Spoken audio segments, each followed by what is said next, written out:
A media and communications student specializes in the mass media communication business, which involves marketing.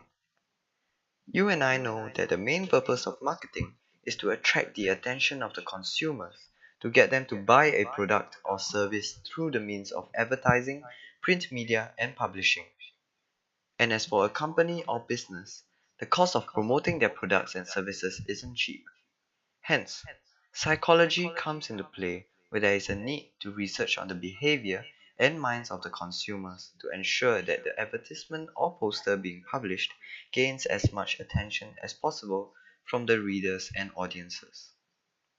Now, humans in general have limited amounts of attention, which means that people are more likely to give their attention to what they perceive as striking. And in order to attract the consumer audience, advertisers utilize various sensory stimuli, such as the positioning of an icon or text box in an advertisement, where objects are most prominent when placed in the center of a poster or screen. Furthermore, the type of color and size of words are essential to take note of when creating an advertisement, as our brains tend to notice colorful and large objects before anything else. One common and effective example of the use of color and size is during a product clearance sale,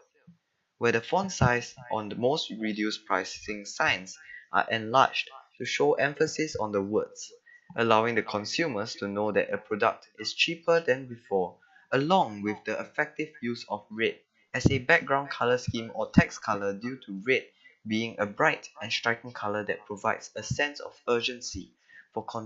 customers to purchase those items quickly before they are all sold out. Understanding how a human's memory works is also very important towards marketing, given the von Restov effect, for instance, where people often remember the one stimulus that stands out when presented with multiple homogeneous stimuli. This means that advertisers must come up with fresh new marketing strategies effective enough to have the pulling power to attract the audience. For instance, if a small little boy were to promote a man's shaving cream in a commercial or poster instead of a regular full-grown man,